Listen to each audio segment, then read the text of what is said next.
Hi, my name is Ben Stohovac, and we're going to be talking about the effects of social support for athletes with anxiety at the return to play. So I'm a certified athletic trainer. I got my degree from Aurora University in 2017 with a Bachelor of Science in Athletic Training. I chose this topic because, within athletics, injuries happen. And with that, I've noticed that, every athlete is different. And with every athlete being different, they handle injuries differently. So you might have an athlete where they get injured and they come back to play no problem, or you have those that are hesitant, those that question themselves, and those that worry about re-injuring themselves. And that's where this research to me became a priority to find out what I could do better to provide them the best care possible to return to play without any issues. As an outline, we're going to be talking about the problem PICO statement, anxiety and social support, the evidence, the change model, data-based evaluation, dissemination, and a conclusion. So as a problem, in the world of sports, it's never how an athlete gets hurt, it's when. Approximately 40 to 50% of athletes sustain injuries lasting longer than a day. Injuries don't just affect the physical aspect of athletes, but also mentally. Anxiety is the main symptom that comes after an injury, which can play a factor immediately during the return to play process. Anxiety during the return to play could be, a difference between playing and holding themselves back. So anxiety can also predispose them to re-injury and secondary injury. So that's where the PICO statement came in, as in college and elite athletes, what is the effect of social support on decreasing post-injury anxiety compared to those who do not receive social support throughout their recovery? So we're going to talk about anxiety and social support. Anxiety is a psychosocial factor with the potential to contribute to injury risk. It gives the athlete a sense of worry and unease that may increase stress levels. State anxiety is a modifiable level that can be controlled from external factors, where trait anxiety is non-modifiable due to the being produced by personality and how they handle external factors. Anxiety within injuries typically result from trait anxiety, where there is an increase due to the appraisal of the injury and not just the injury itself. Where state anxiety comes from the loss of participation, loss of potential scholarship, or removal from team functions. Social support is defined as an exchange of resources between at least two individuals perceived by the provider or the recipient to be intended to enhance the well-being of the recipient. So social support is used to reduce stress, increase motivation, and increase treatment rehabilitation. Social support focuses on the injury, rehabilitation of injury, and return to full participation. So upon my search, the keywords I used were anxiety, college athletes, elite athletes, risk of injury, social support, and imagery support. So within the inclusion, I used college and elite athletes over the age of 18, receive social support, English, like articles in English, and roughly from the time frame of 2000 to 2019. I excluded high school athletes, prior chronic illnesses, and data that was missed through check-ins. The databases I used were USA Library, ebosco.com, and Google Scholar. So within my research, throughout USA and NPCI, I found approximately 9,362 non-duplicated citations. Within my first inclusion, I was able to narrow it down to 8,700 articles. I added a second which brought me down to 662. So therefore, when I used another inclusion exclusion where I'm narrowing it, making sure it's more specific to exactly my sports that I wanted to look to, it excluded 450 and also 184, which brought me down to 28 articles. With those 28, I didn't fully use all 28. I picked what I felt was more relevant to me and to this research of this presentation. So within the evidence, there were self-reports where in the article of Abgarov, there was reports that the athletes that they felt more care by the coaches, medical staff, teammates, and parents. When comparing concussion to orthopedic injuries, both groups reported having similar state and trait anxiety. The athletes reported wanting more social support during the injury process, while also looking for the administrations on the school to take care more of their well-being. The study of Lavelle and Flint, athletes reported that the severity of the prolonged rehabilitation played a major factor in anxiety during the return to play. Males were believed to have more social support than females, but females reported having higher satisfaction of social support. Even though the girls were more satisfied, both athletes did feel very satisfied of the social support. Higher significance of the anxiety post-injury and related to the severity, mood, and significance predictor. Coaches are the primary choice of social support, considering they have power over whether they play again.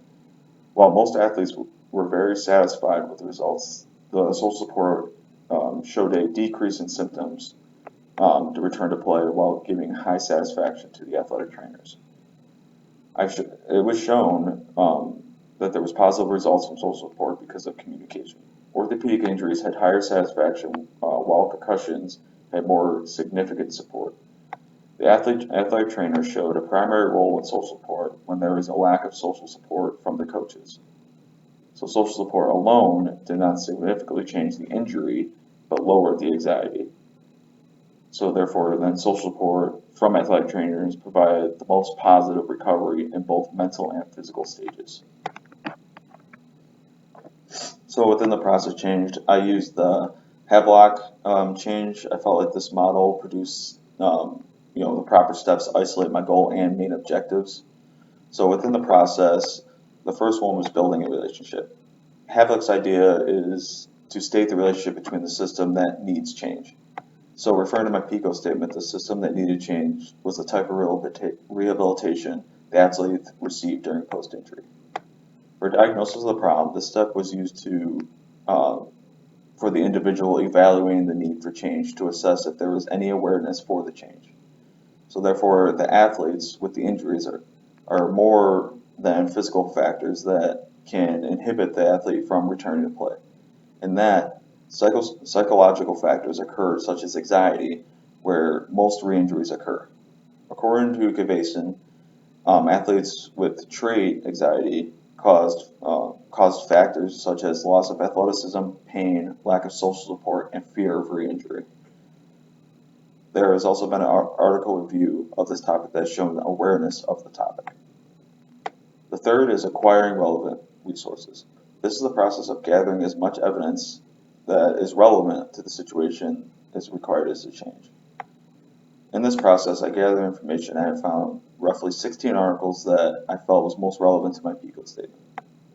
By choosing a solution, this stage is when the change is selecting an available option that is then implemented. In a systemic review, the most reported issue was ACL tear, the fear of re-injury, anxiety. Anxiety has also been one of the most psychological issues that social support has been shown to provide valid numbers to help reduce the symptoms. Social support strictly from athletic trainers alone has been shown to reduce anxiety up to 70%, which can improve more by adding in family, coaches, and teammates. By gaining acceptance, this is a step where the plan must be established and accepted. In the athletic training world, changes are happening all the time with new information. Most individuals have resistance to change and must be persuaded to consider new techniques. During this phase, it's essential to obtain most information of the topic while showing hard facts to social support that it can actually reduce anxiety at return to play.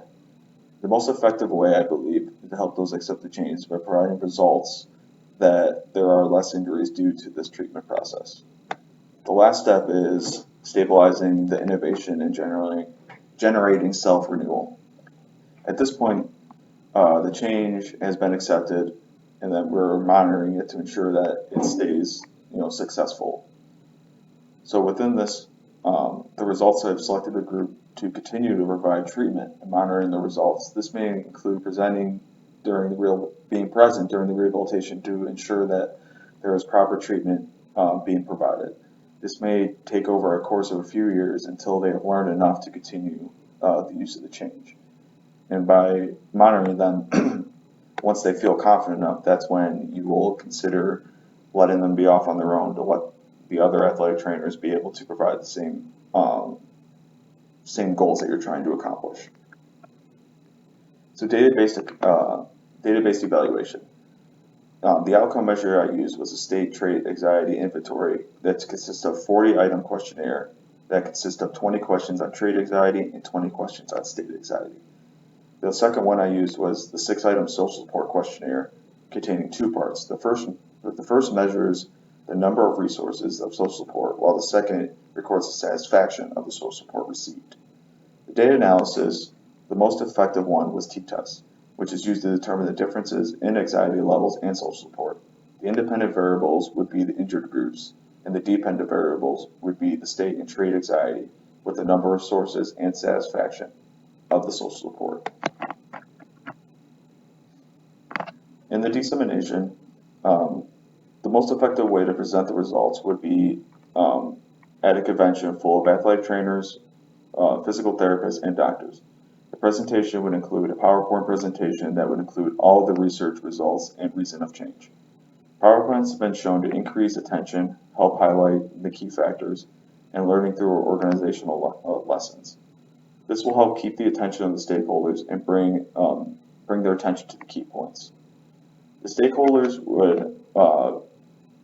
that I would invite would be athletic trainers, physical therapists, psychologists, and physicians. This would be the main focus of stakeholders to be invited, with a lot of athletic trainers would be open invite to, invited with a lot of athletic trainers, but there would also be an open invite to coaches that would attend. It would be an RSVP, so therefore I'd be able to know how many people are going to be there and be able to provide the best possible area to present. So when looking at where I would present, institutionally wise, I would pick local colleges that have athletic training programs that I would be able to present this information to help them learn. Regionally wise, there is an Alabama Athletic Training Association conference, which I would be able to show up, present, and present the new ideas that I came to. Nationally, I would pick the National Athletic Training Association Symposium, which happens annually in different locations. I would like to use that to be able to get the most variety I can of athletic trainers, physicians, and physical therapists. As practice recommendations, athletes with injuries all suffer from state and trait anxiety. Research has shown that both types rely on social support to help reduce symptoms. Orthopedic injuries showed greater satisfaction of social support over concussed groups because of more hands-on rehabilitation. Increased social support has been shown to decrease state anxiety. 80% of injured athletes have relied solely on social support from their athletic trainer, mainly because they're the ones that work with them during their rehabilitation. Social support did not play a factor in the severity of the injury caused by the athlete to need the factor that it didn't change the severity of the injury, but caused the athlete to need more social support over a long period of time. At return to play, social support is highly needed from friends, coaches, athletic trainers, and physicians. So thank you. I would love to see any questions, concerns about my presentation, and I hope that you guys enjoyed it and learned some good information from it.